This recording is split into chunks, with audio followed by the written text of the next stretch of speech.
오늘 이 아침에 주시는 하나님의 말씀은 마태복음 28장 16절로 20절의 말씀입니다. 우리가 늘 하나님의 말씀을 대할 때는 우리가 두려운 마음으로, 떨리는 마음으로, 경외하는 마음으로, 또 한 가지는 사모하는 마음으로 오늘 나에게 어떤 말씀을 주시기를 원하시는지 그런 간절한 기대 가운데서 우리 다 같이 일어나셔서 우리 한 목소리로 하나님의 말씀 선포하도록 하겠습니다. 마태복음 28장 16절로 20절까지 말씀 우리 함께 같이 선포합니다. 시작. 열한 제자가 갈릴리에 가서 예수께서 지시하신 산에 이르러 예수를 비웃고 경배하나 아직도 의심하는 사람들이 있더라. 예수께서 나와 말씀하여 이르시되 하늘과 땅의 모든 권세를 내게 주셨으니 그러므로 너희는 가서 모든 민족을 제자로 삼아 아버지와 아들과 성령의 이름으로 세례를 베풀고 내가 너희에게 분부한 모든 것을 가르쳐 지키게 하라. 볼지어다 내가 세상 끝까지 너희와 항상 함께 있으리라 하시니라. 아멘. 아멘. 할렐루야. 한 해를 시작한 지가 엊그제 같은데 어느덧 한 달이 지나가고 또 2월을 시작하는 이 거룩한 안식일이 되었습니다. 이 거룩한 안식일, 하나님의 놀라운 약속이 준비된 이날에 방송으로 예배드리기를 원하는 여러분 모두에게 그 약속이 나타나는 이 아침이 될 수 있기를 먼저 예수님의 이름으로 축원합니다. 한국의 기업 중에는 고려은단이라고 하는 조그만한 중소기업이 있습니다. 우리가 입에 넣으면 약간 한약 같은 냄새가 나고 박하향이 나는 하얀 그 은색 작은 구슬 같은 은단을 여러분은 아마 기억하실 것입니다.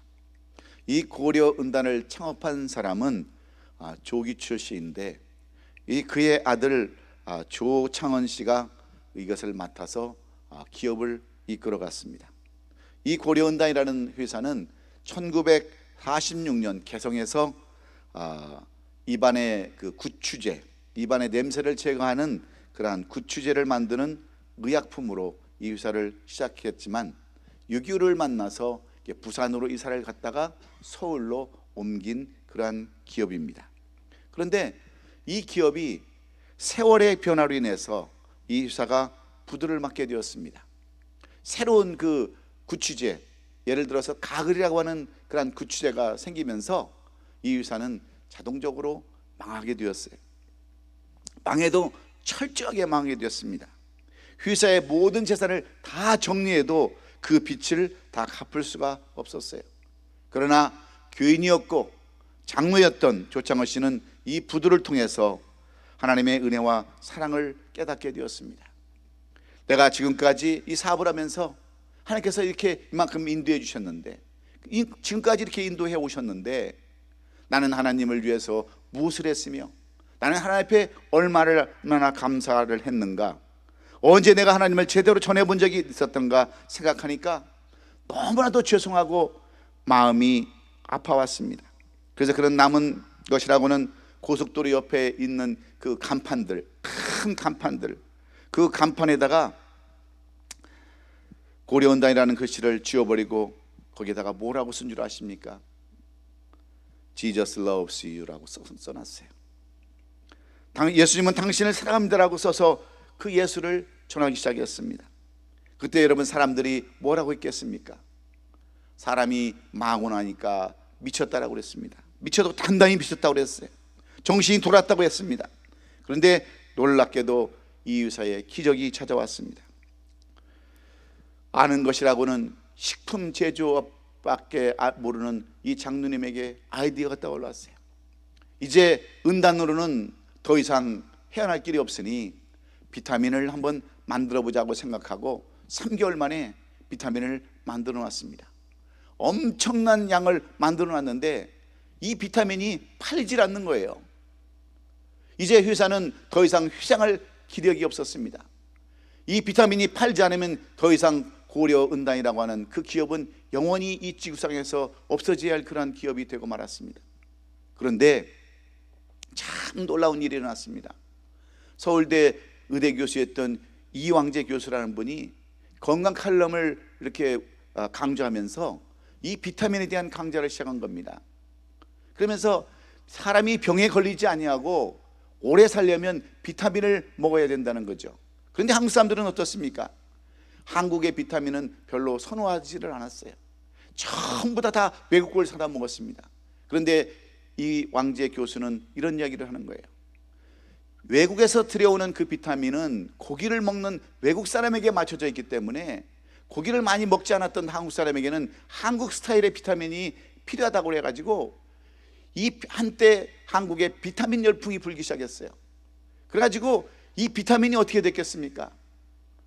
하루아침에 엄청난 돈을 벌게 됐습니다. 재료가 없어서 이 비타민을 만들 수가 없을 정도로 여러분 기업이 성장을 했어요. 그래서 젊은 사람들은 한때 이 고려은단에 들어가는 것이 하나의 꿈이라고까지 할 정도로 큰 기업이 되었습니다. 왜 그렇습니까? 왜 이런 회사가 이렇게 여러분 하나님의 능력 가운데 놀라운 역사를 이루어낼 수 있었겠어요?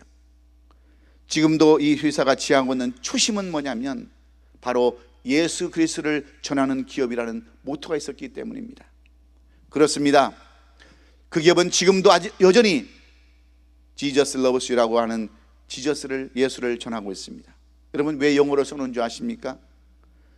그것은 한국방송윤리위원회에서 특정 종교에 대한 내용을 사용할 수 없기 때문에 영어로 썼는데, 영어는 다행히 영어로 표기하는 것에 대한 제재가 없었기 때문에 이렇게 영어를 표시해 놨습니다. 이런 사고방식, 이런 광고 방식은 여러분 회사 경영에 있어서는 빵점짜리 경영입니다. 왜냐하면 비기독교인들은 이런 제품을 선호하지 않습니다. 안티크리스천들은 오히려 불매운동을 벌이기 때문입니다. 2천만 명의 소비자를 포기하는 것과 마찬가지임에도 불구하고 왜 자기 회사의 광고 위에 지저스 러버스라고 하는 예수님을 전하는 글귀를 왜 써놨겠습니까? 그들은 예수 그리스도를 전하는 이것이 회사의 모토요, 이것이 얼마나 큰 축복인 것을 알고 있었기 때문에 그렇습니다. 모든 사람들이 다 아는 진실이지만 왠지 나에게는 불편하게 들리는 진실들이 우리에게는 많이 있습니다. 그것이 여러분 무엇입니까? 첫째는 11조 아닙니까? 두 번째는 안식일이 아닙니까? 세 번째는 전도에 대한 말씀이 아닙니까? 그래서 이 전도는 우리에게 너무나도 필요하다는 것을 이 고려온다는 우리에게도 지금도 말씀해 주고 있습니다. 그런데 오늘 이 본문의 말씀도 동일한 말씀입니다. 주님의 제자인 마태는 예수님께서 십자가에 돌아가신 이후에 부활하시고 40일 동안 이 땅에 머무시면서 마지막으로 제자들에게 당부하신 말씀을 기록해 놓았습니다. 다시 오실 재림의 주님께서 유언처럼 당부하셨던 말씀을 마태는 그대로 이 본문에 옮겨 놓았습니다. 그러면 그 말씀이 무엇인가? 이 말씀을 하신 이유가 무엇인가를 우리 살펴보면서 2월을 시작하는 우리 모두에게 똑같이 적용되는 말씀이 될 수 있기를 저는 진심으로 바랍니다. 예수님은 부활하신 후 곧장 하늘로 승천한 것이 아니라 이 땅에 40일 동안 계시면서 제자들을 찾아가서 만나 주셨습니다. 그리고 다 하지 못했던 말씀들을 전하셨어요. 아니 그들이 미처 깨닫지 못했던 말씀들을 깨닫게 해주시고 실행에 옮길 수 있도록 명령하셨습니다. 왜 그랬을까요? 아직도 어린아이 같은 신앙을 가진 제자들이 있었기 때문입니다. 성숙한 신앙생활을 하지 못하는 그 열매 없는 신앙생활을 사는 제자들이 있었기 때문에 예수님은 부활하신 후 무덤에 찾아온 그러한 여인들에게 천사를 통해서 어찌 산 사람을 죽은 자 가운데 찾느냐 하시면서 오늘 본문 앞절에 28장 6절에 가서 그가 여기 계시지 아니하고 그가 말씀하시는 대로 살아계셨느니라 와서 그에 누우셨던 것을 보라고 말씀하셨습니다. 그리고 여인들에게 말씀하시기를 또 빨리 가서 그 제자들에게 이르되 그가 죽은 자 가운데 살아나셨고 너희보다 먼저 갈릴리로 가시나니 거기서 너희가 비오리라 하라. 보라, 내가 너에게 일렀느니라 하셨던 말씀을 전하게 하셨어요. 그래서 제자들이 이 말을 들은 여인들에게 듣고 가룟 유다를 제외한 11 제자가 갈릴리에 이르러 예수님을 비웃고 경배했다라고 16절은 기록해놨습니다. 11 제자가 갈릴리에 가서 예수께 지시한 산에 이르러서 예수를 비웃고 경배했다고 그랬어요. 그런데 어떤 일이 일어났습니까? 아직도 의심하는 사람이 있더라, 이렇게 말씀하신 이후에 예수님께서 그들에게 주신 말씀이 오늘 이 본문 전체의 말씀입니다. 그토록 수없이 말씀을 가르치며 천국 복음을 전했건만 아직도 제자들 가운데는 예수님을 믿지 못하는 사람들이 있었습니다. 말씀하신 대로 십자가에 달려 고통당하고 죽으시고 부활하셔서 그들 앞에 계셨지만 아직도 의심하는 제자들이 많이 있었습니다. 보고도 못 믿는 제자들이 있다고 하니 여러분, 예수님의 마음이 얼마나 아팠겠습니까? 아직도 성숙하지 못해서 어린아이의 신앙을 가질 수밖에 없었던 제자들을 보면서 얼마나 안타까움이 많으셨겠습니까? 그러나 예수님은 제자들을 한 번도 원망하지 않았어요. 한 번도 서운한 표현을 하지 않았습니다. 한마디 꾸중도 하지 않으셨어요. 오히려 지금까지 예수님께서 왜 이 땅에 오셨는가를, 무엇 때문에 오셨는가를, 앞으로 제자들이 이 땅에서 할 일이 무엇인가를 가장 짧게 쉽게 결론적으로 주시는 마지막 사명이 오늘 본문의 말씀입니다. 그 말씀의 결론이 무엇이었습니까? 오늘 19절 말씀 아닙니까? 그러므로 너희는 가서 모든 민족으로 제자를 삼아 아버지와 아들과 성령의 이름으로 세례를 베풀라 하시는 말씀입니다. 그리고 20절에 가서 너희에게 분부한 모든 것을 가르쳐 지키게 하라. 볼지어다 내가 세상 끝날까지 너희와 항상 함께 있으려 하신 말씀이었어요. 다시 말씀드리면 전도하라는 말씀입니다. 예수님의 마지막 부탁의 말씀이요 명령이었어요. 그것이 예수님께서 40일 동안 땅에서 머무시면서 전해주셨던 핵심적인 그러한 말씀이었습니다. 그래서 마태복음의 전체 내용을 요약하면 결론적으로 말씀은 전도하라는 말씀인 줄로 믿습니다. 여러분, 전도가 무엇입니까? 전도란 단어 그대로 도를 전하는 것입니다. 영어로 에반젤림이라고 하는 이 말은 바로 기쁜 소식을 전하는 거예요. 죄로 말미암아 영원히 죽을 수밖에 없는 우리 인간들을 하나님께서 긍휼히 여기시고 독생자 예수를 이 땅에 보내셔서 대속의 피를 흘려주심으로 죄값을 지불했다고 하는 것이 바로 복음입니다. 사망에서 구원을 얻게 되었다는 소식이 바로 복음이고, 이 복음의 소식을 전하는 것이 곧 전도입니다. 그 다음에 예수님께서 왜 이렇게 전도를 강조하시는 것일까요? 그 이유가 어디에 있는 것일까요? 우리는 교회에 헌신도 합니다. 충성도 합니다. 봉사도 합니다. 11조도 합니다. 그 다음에 안식일도 지킵니다. 그런데 우리가 한 가지 늘 등한시하는 것이 무엇입니까? 그것은 전도하는 데 사람들이 많은 신경을 쓰지 않아요. 그저 나만 잘 믿고 내 가족만 잘 믿으면 된다고 하는 그런 마음을 갖는 사람들이 너무나도 많습니다. 그런데 이 전도가 얼마나 중요한가를 주님은 말씀하고 있는데, 여러분, 왜 전도가 이렇게 중요하다고 말씀합니까? 첫째는 전도는 권세와 능력이 있기 때문이라고 오늘 18절 말씀은 말씀하고 있습니다. 전도가 예수 그리스도를 전하는 것이라면 예수 그리스도의 이름에는 권세와 능력이 있기에 18절은 뭐라고 말씀합니까? 예수께서 나와 말씀하여 이르시되 하늘과 땅의 모든 권세를 내게 주셨다 그랬습니다. 예수님께서 이 땅에 오셔서 많은 사람에게 복음을 증거하실 때 예수님은 수많은 기적과 이적을 나타내셨습니다. 병자를 고치시고 죽은 자를 살리시며 귀신을 내어 쫓으시고 불가능한 일들을 가능케 하셨습니다. 이런 일들을 통하여 하나님의 나라를 확장해 나가셨어요. 어린아이들을 같아서 성숙하지 못한 사람들에게 하나님의 권세와 능력을 나타내심으로 더욱 믿는 자가 많게 하셨습니다. 우리를 사랑하신 하나님이 예수 그리스도를 십자가에 못 박게 하시고, 우리를 사랑하신 하나님이 예수를 십자가에 못 박게 하시고 우리의 죄를 다 용서하셨습니다. 죄가 없으신 예수님께서 우리의 죄를 대신하여 죽으셨어요. 그리고 부활하셨습니다. 이것이 예수님의 사랑이요, 이것이 예수님의 능력입니다. 하나님과 예수님은 우리들을 사랑하실 때 조건이나 이유를 대지 않으시고 무조건적인 사랑으로 우리에게 베풀어 주셨습니다. 또한 예수님께서 우리들을 위하여 십자가에 못 박히신 것을 믿는 사람에게는 하나님의 자녀가 되는 권세를 또한 주셨어요. 하나님의 자녀가 된 자들에게는 영생을 허락하시고 죽음으로 끝나는 것이 아니라 영원한 나라에서 하나님과 함께 살도록 그렇게 거처를 마련해 주셨다고 했습니다. 그리고 능력과 권세도 허락하여 주셨다라고 오늘 본문에서 분명히 말씀해 주십니다. 그래서 예수님은 마을과 회당에 다니시면서 병든 자를 고치시고 귀신들을 내어 쫓으시고 하나님의 나라를 전하셨습니다. 항상 하나님 아버지의 영광을 위해서 예수님은 기도하고 전파하셨어요. 비록 예수님 자신을 나타내지 않았지만 예수님은 이런 능력이 어디에서 나온가를 보여주시면서 이것을 제자들에게 부탁하시는 것입니다. 예수님께서 하신 것과 똑같이 병자를 고치시고 귀신을 내어 쫓으며 하나님의 나라를 전하도록 이 제자들에게도 훈련하셨어요.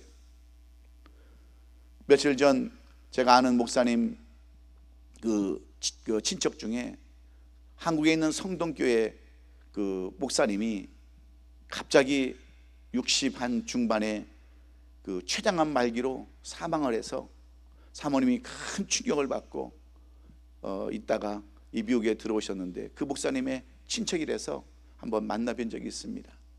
얼마나 마음이 아픈지 이 성동교회가 참 굉장히 한국에 전통 있는 그런 교회인데 그 교회에서 이 마지막 목사님이 돌아가시고 그 사모님에게 많은 은혜를 베풀어 주셔서 이게 미국까지 지금 와가지고 계신다고 하는 얘기를 듣고 제가 성동교회에 대한 이야기를 한번 살펴봤습니다.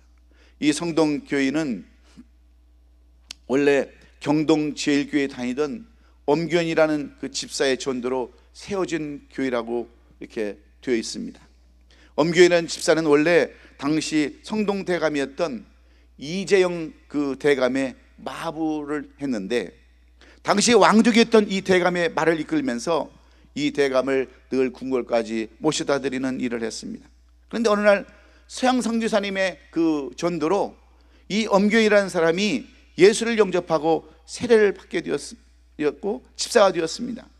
그래서 예수를 믿고 난 뒤 얼마나 좋은지 이 예수를 전하지 않고는 견딜 수 없는 그런 마음을 갖게 된 거예요.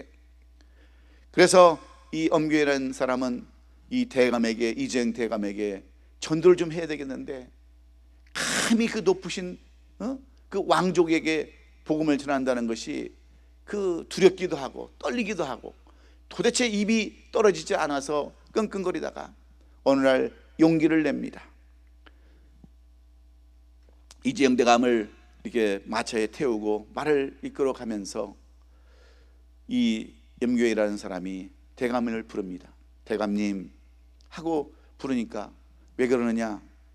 예, 대감님 할 말 있거든 해봐라. 무슨 얘기를 하고 싶으냐? 그랬어요.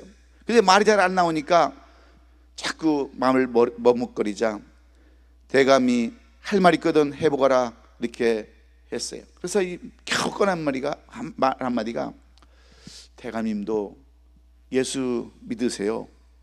그러니까 대감님이 물어보는 거예요. 너 예수 믿냐?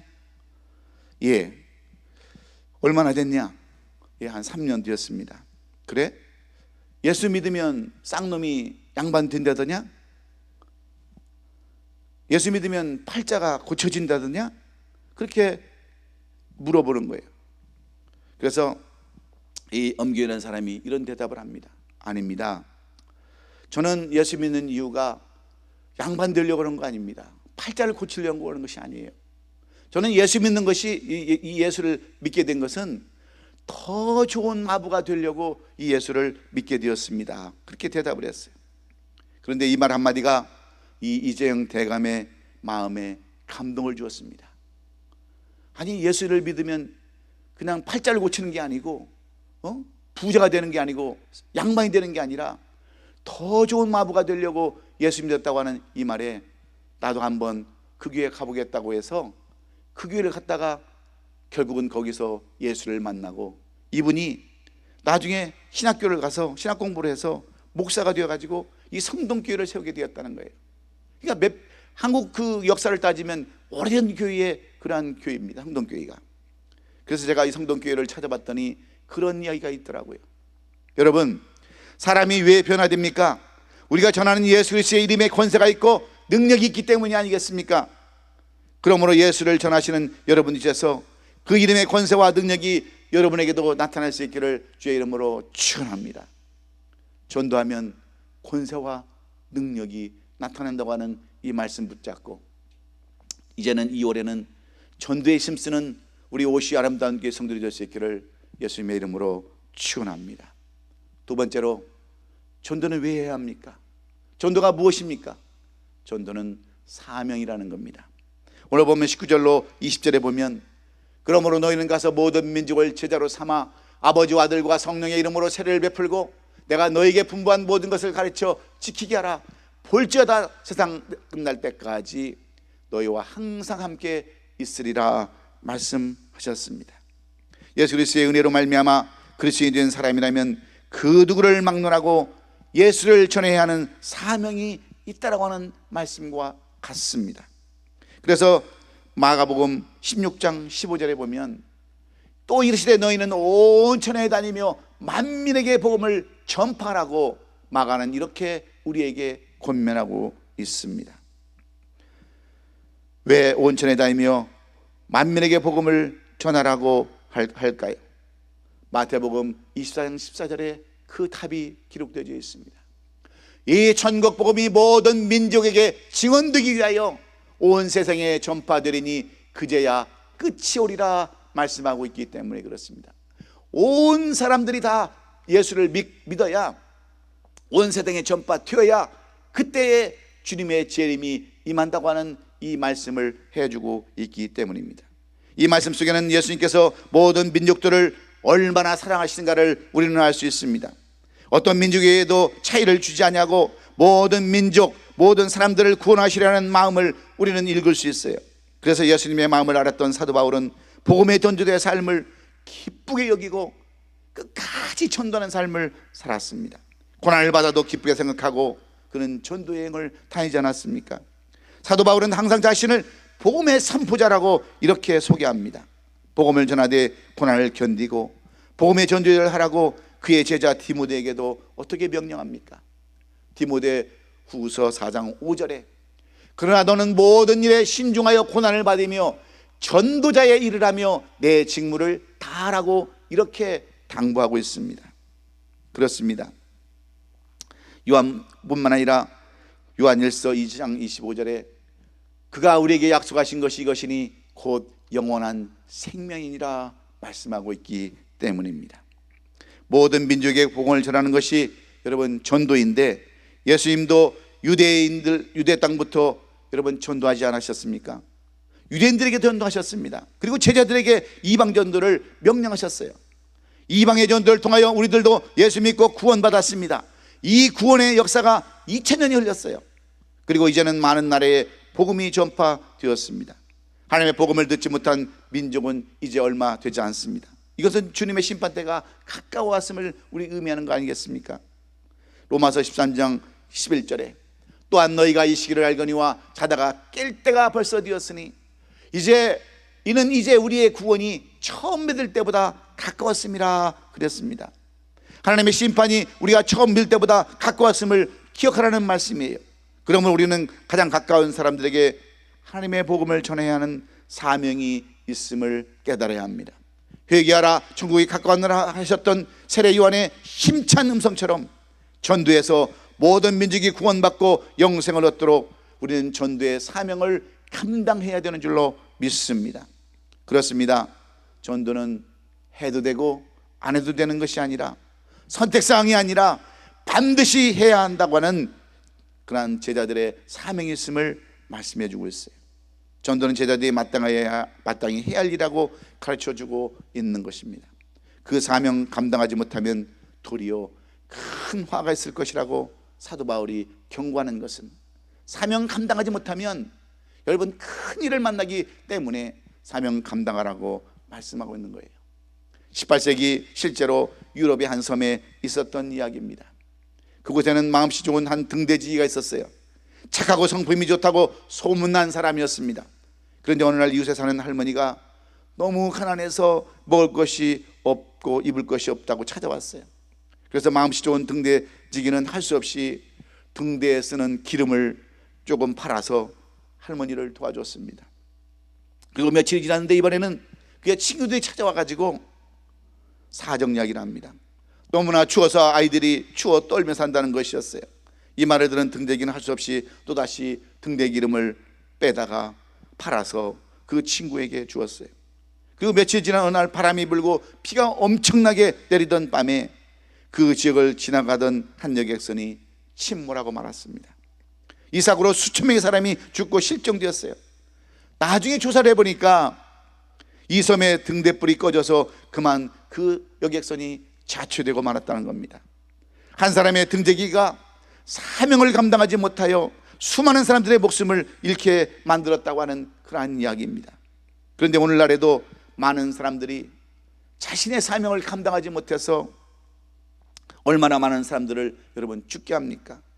나중에 믿겠다 하면 너 그런 마음으로 그렇게 하시라고, 조금 있다 믿겠다면 그렇게 하시라고 하면서 사명을 감당하지 못함으로 인해서 기회를 얻지 못하고 죽는 영혼들이 얼마나 많느냐 하는 겁니다.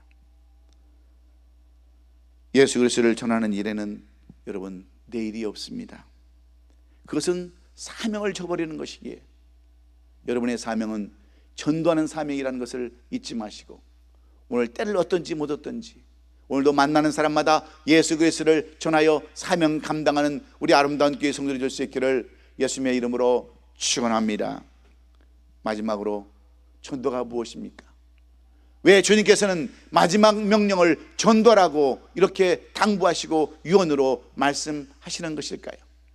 전도는 축복과 상급이 있는 약속이기 때문입니다. 전도가 무엇입니까? 전도는 곧 영혼 구원임을 우리는 너무나도 잘 압니다. 이 땅에 지은 모든 민족들을 구원하시기 위한 하나님의 계획이심을 또한 우리는 너무나 잘 알고 있습니다. 그런데 왜 하나님께서 직접 하시지 않냐고 그 전도를 우리에게 부탁하셨을까요? 디도서 1장 3절에 자기 때에 자기 말씀을 전도로 나타내셨으니 이 전도는 우리 구주 하나님이 명령하신 대로 내게 맡기신 것이라 그랬습니다. 이렇게 중요한 사명을 어째서 연약한 우리에게 하라고 하셨느냐 하는 겁니다. 하나님은 우리에게 전도를 통하여 상급을 주시기 원하셨던 줄로 우리는 믿습니다. 모든 사람들이 구원받고 영생을 얻고 하나님의 나라에 영원히 살기를 원하시는 하나님께서 이 땅에 살 때 무엇인가를 남기고 주님 앞에 오기를 원하셨기 때문입니다. 내가 먼저 받은 영생을 다른 사람에게 전해서 믿음의 자녀를 낳고 또 다른 자녀를 낳아서 하나님의 나라를 확장시킬 수 있도록 여러분 축복의 통로를 주셨다고 하는 사실을 오늘 우리는 잊지 말아야 합니다. 그래서 사도 바울은 로마서 1장 15절에서 그러므로 나는 할 수 있는 대로 로마에 있는 너에게 복음 전하기를 원하노라 그랬습니다. 또한 에베소 6장 19절에 또 나를 위하여 구할 것은 내게 말씀을 주사 나로 입을 열어 복음의 비밀을 담대히 알게 하옵소서 그랬습니다. 항상 사도 바울은 많은 사람들에게 기도를 부탁할 때 이 전도를 잘할 수 있도록 기도해 줄 것을 부탁했습니다. 그리고 디모데와 디도에게도 전도의 사명을 잘 감당하라고 그렇게 수없이 권면했어요. 전도의 사명을 잘 감당한 자에게는 의의 면류관이 있음을 사도 바울은 잘 알고 있었기 때문에 디모데후서 4장 8절에서 그가 뭐라고 고백하는 줄 아십니까? 이제 후로는 나를 위하여 의의 면류관이 예비되었으므로 주 곧 의로우신 재판장이 그날에 내게 주실 것이며 내게만 아니라 주의 나타나심을 사모하는 모든 자에게니라 이렇게 말씀해 주는 것입니다. 사랑하는 성도 여러분, 주님의 심판에는 여러분 기준이 있습니다. 믿지 않는 자들은 영원한 지옥불로 가게 하시고 믿는 자들은 영생을 허락하시는 천국으로 인도하는 것이 심판의 기준입니다. 그리고 천국으로 인도된 성도에게는 면류관이 있습니다. 의의 면류관, 생명의 면류관, 승리의 면류관, 썩지 않을 면류관, 기쁨과 자랑의 면류관, 시들지 않은 영광의 면류관, 금면류관이 있다고 그랬어요. 이 생명의 면류관, 믿음을 잘 지킨 성도들에게 주십니다. 특별히 전도를 많이 한 성도들에게는 의의 면류관을 허락해 주시는 줄로 믿습니다. 이 면류관은 승리한 사람들과 왕관만이 쓸 수 있는 거예요. 전도의 상급은 왕처럼 높은 면류관으로 주심을 깨달아야 합니다. 이 전도가 얼마나 중요하고 필요한지 예수님은 제자들에게 볼지어다 내가 세상 끝날까지 항상 너희와 함께 있으리라고 말씀도 하셨어요. 두고 봐라, 너희가 내 이름을 전하기만 하면 이 세상 끝날까지 너희와 항상 함께 같이 있겠다 약속해 주셨어요. 함께 하신다고 하시는 약속은 무엇을 의미합니까? 동행의 약속 아닙니까? 여러분, 하나님이, 주님이 우리 함께 동행하시면 무엇이 두려울 게 있고 무엇이 어려울 게 있겠어요? 정말 너희가 전도하고 내 이름만 전하면 내가 너희와 항상 함께 있겠다고 약속하신 이 약속을 우리가 어찌 여러분 소홀히 할 수 있겠습니까? 그러므로 전도보다 더 큰 축복은 없는 줄로 믿습니다. 그래서 제자들은 한결같이 그들의 남은 생애를 전도하는 일에 다 생애를 바쳤어요. 때때로는 핍박과 환난 가운데서도 그들은 순교자의 삶을 살았습니다. 예수님이 함께 하셨기 때문에 그렇습니다.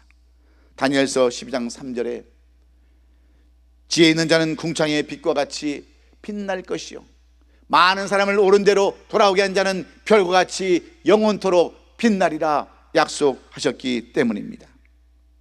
구러시아 수용소에 유대인 의사였던 보리스코펠이라고 하는 의사가 있었습니다. 이 사람은 단 한마디, 스탈린도 사람에 불과하다는 말을 해서 게슈테프에 의해 잡혀가지고 그 감옥에 갇히게 된 사람입니다. 그러나 그는 의사였기 때문에 감옥에서도 의사 일을 할 수 있었어요. 수많은 죄수들이 병으로 죽어가지만 그 러시아 당국은 약품이 모자란다는 이유를 가지고 제대로 치료도 해주지 않았어요. 그러나 보리스코펠은 예수님의 마음으로 환자를 잘 돌봐주었습니다. 약품도 아끼지 않았어요. 결국 약품을 너무 많이 사용한다고 하는 그러한 경고를 여러 차례 받았습니다. 최후의 통보까지 받았어요. 그런데 어느 날 심한 장염으로 죽어가는 한 환자를 이 감옥의 규정을 무시해버리고 그 약품을 다 사용해서 장염 환자를 치료해 주었습니다. 이 일로 인해서 보리스코펠은 총살형을 선고받고 형장의 이슬로 사라지게 되었습니다. 마지막 사형장으로 끌려가는 보리스코펠은 이 장염 환자의 귀에 이런 말을 남깁니다. 나는 저 편안한 나라로 가지만 나와 함께 하시는 분이 계시기에 두려움도 고통도 나는 없습니다. 당신도 이제는 그분을 믿고 이 평강을 누리면서 사십시오 하면서 전도를 하고, 이 사람은 전도를 받아서 예수를 영접해서 그리스도인이 되었습니다. 이 사람이 바로 그 유명한 러시아의 작가 솔제니친의 그러한 이야기입니다. 그는 2008년 8월 9일 89세로 세상을 떠났지만 노벨 문학상을 수상했고 많은 작품을 남겼으며 예언자적 그리스도의 삶을 살게 하고 많은 사람들에게 예수 그리스도를 전하다가 하나님의 부르심을 받은 솔제니친의 그 인생이 바로 이 보리스코펠이라고 하는 한 사람의 전도로 인해서 이렇게 놀라운 역사를 이루게 된 것입니다. 사랑하는 성도 여러분, 전도가 무엇입니까? 전도는 기독교의 도, 진리, 예수님의 삶, 우리 하나님께서 우리를 구원하시기 위한 계획과 하나님의 사랑을 전하는 것이 바로 전도입니다. 죄로 말미암아 하나님께 갈 수 없는 우리들을 위해서 독생자 예수 그리스도를 이 땅에 보내신 하나님의 사랑이 바로 전도예요. 그래서 예수님은 제자들에게 부탁하신 것을 오늘날 성도들에게도 똑같이 명령하셨고, 전도가 무엇인가를 알았던 사도 바울은 자신을 항상 너희의 종이라고 이렇게 표현을 했습니다. 예수님을 위해서 모든 것을 포기하고 종의 삶을 선택하신 거예요. 그러므로 전도는 성도들이 당연히 감당해야 할 의무이요 사명이기에 여러분 끝까지 이 전도의 사명을 수행하는 저와 여러분이 될 수 있기를 저는 간절히 원합니다. 여러분, 전도가 무엇입니까? 왜가 전도를 해야 합니까?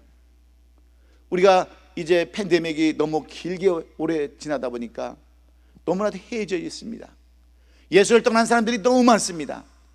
교회는 아예 쳐다보지도 않습니다. 직분에 상관없이 교회에 등한시하고 예수와는 상관없는 삶을 살아가는 이때에 오늘 마태는 이 시대를 사는 우리들에게 이 전도의 사명에 대해서 말씀하고 전도가 무엇인가를 말씀하는데, 전도는 권세와 능력이 있는 하나님께서 우리에게 주신 귀한 이름을 여러분 깊이 깨달으시고, 전도는 반드시 해야 하는 사명임을 깨달으시고, 전도는 축복과 상급이 입에 약속이 있다고 하는 것을 깨달으셔서 이 한 주간, 아니 이 남은 한 해 전도의 인의 삶을 사는, 사도 바울처럼 예수님처럼 전도의 삶을 사는, 주님의 제자처럼 전도하는 삶을 살아가는 우리 옷이 아름다운 교회 성도들이 될 수 있기를 예수 그리스도의 이름으로 축원합니다. 축원합니다. 기도하겠습니다.